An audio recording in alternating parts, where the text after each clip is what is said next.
friends, it's Yana here today, and today we're turning this boring sweater into a cute, fun sweatshirt with some writing on it.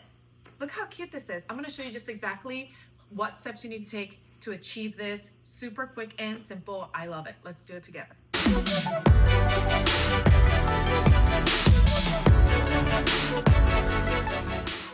All right, for this tutorial, I only need my sweatshirt. This is a fusible marker. This one will actually come off when I put some heat on it. So this is what I'm gonna be using to trace out the letters. I want some lightweight interfacing, and I have some fabric that's gonna be my background fabric. That can be whatever. This is a knit fabric, and like I said, I'm going to add a little bit of fusible interfacing on it so it's not too thin, because it's a really thin fabric. What I'm going to do first is I'm going to write the word that I want to have on here.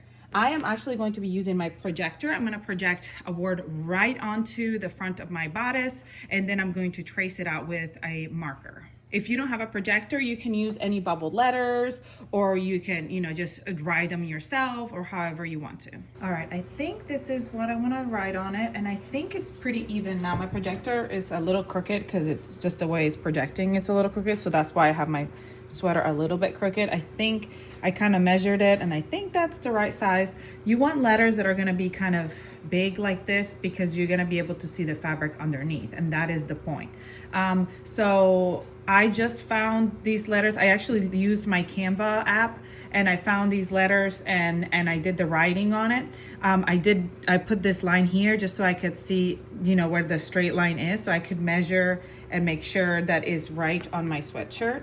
And so then what I'm going to do is I'm going to trace out those letters.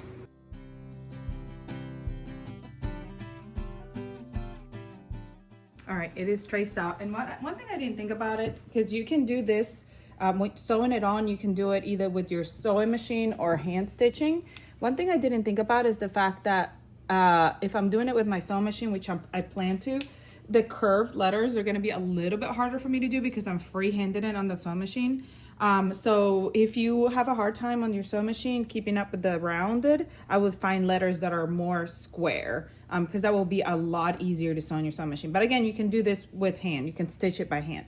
Next, I'm gonna grab my fabric, and I'm gonna cut a piece of fabric that is gonna be as big as my little saying here. So I wanna measure it and cut a piece that's gonna be just that big.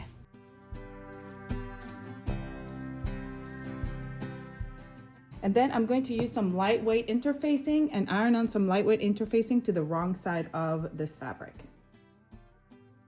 Okay, so I'm gonna put the fabric behind it. I have to make sure that my fabric comes all the way to the edge of the letters. So my letters are gonna be sewn onto the actual fabric. So I'm pinning around to make sure that it's all nice and even. Here's my fabric behind it, and I'm pinning it right on there. Now I'm heading onto my machine, and I'm going to sew a circle around it first, and then like right through the middle, so my fabric is not gonna shift when I'm sewing around the letters. For this circle, I'm only doing a basting stitch because that will be removed later. So I'm gonna stretch it out to a basting stitch. You can also just add fabric glue or something like that. That would be just fine too. If you want to stick it with fabric glue or whatever, so it's not going to move on you. I just don't want the fabric to move as I'm sewing. I'm going to also tack it on here at the center. And like I said, that was just a basting stitch. And now we're going to do the real sewing. If you see on the back of it, it's just kind of sewn around the whole thing. And make sure that everything fits in there. So it's not sticking weird or anything. So it looks good. Now we're gonna do it for the real thing. Just a regular straight stitch on my sewing machine. And like I said, you can do hand stitching as well if you want to instead, which, whatever you're comfortable with. And we're just gonna go around all those lines, turning our machine as we go around those curves. And back stitching at the beginning and at the end. All right, so there's our Y. We're gonna go all the way around all of them.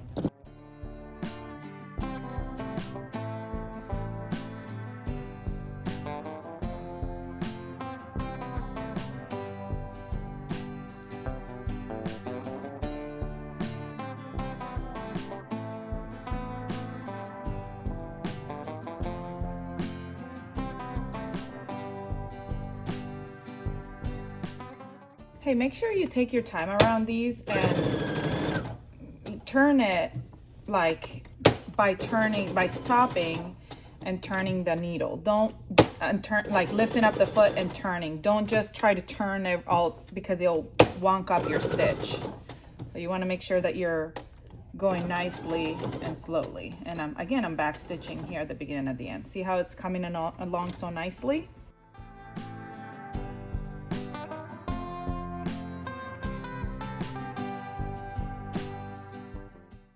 If you cut your thread too short, it's gonna come off when you start sewing.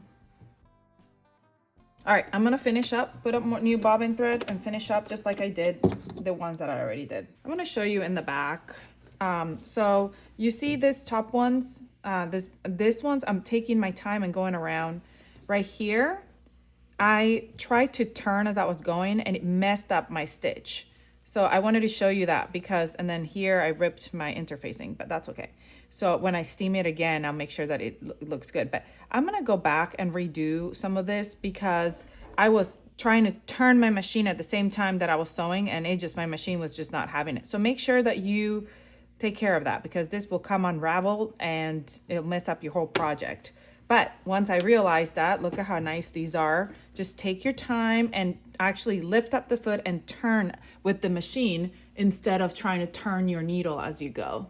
Okay, so once I make sure everything looks good with my letters, I'm gonna turn my sweater inside out and I'm gonna pull all these basting stitches off. And I had already started doing that and I came back and I'm like, you know what? I'm gonna show you what I'm doing exactly. Because sometimes I see some tutorials and they kind of show you and you're like, well, what did they do here? Why did they, just kind of skip some of the steps, or they don't show you when they, if, what you could do wrong. And I want to make sure that I show you everything. That way, you know exactly where you're going when you're doing something, and it's not frustrating. So I'm going to go ahead and pull out all these basting stitches. All right, now that I removed all the basting stitches, I'm going to go in with pinking shears and I'm going to cut. I'm just going to trim some of this extra fabric that's around. And I want to use pinking shears because I don't want my fabric to fray. If you don't have pinking shears, that's okay. You can just cut it with your scissors.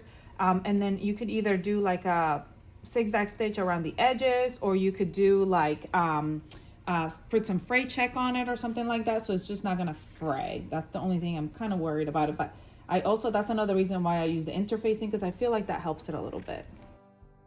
Here comes the fun but also scary part. We're gonna go ahead and open up around the letters. So I'm going to start here and I'm going to just cut the top fabric. You don't want to cut, so you're gonna go cut a little hole and then just open it up so you can see the fabric at the bottom. And then you can go all the way around, close to the stitch, but not on the stitch, and you're cutting around.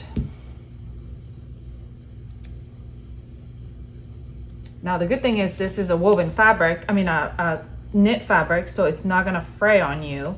So that's why you can do this. I'm gonna cut all the way around. Oh, I love seeing it come through. Don't cut the thread though, you're cutting around it.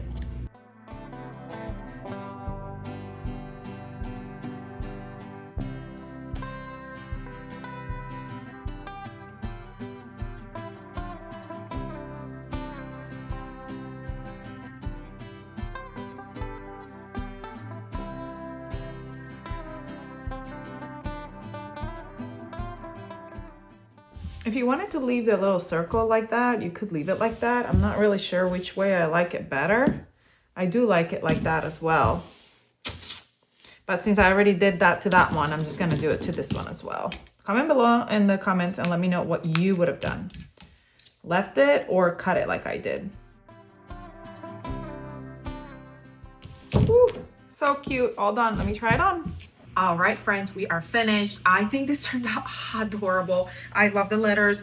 My creativity juices are already flowing, and I'm thinking of all the other things that I can do using this technique, different fonts, different sayings. I think it's super cute. I hope you enjoyed this tutorial. Please comment, like, share, subscribe if you haven't. Comment below and let me know if you're gonna try it and what you're going to write on your sweatshirt.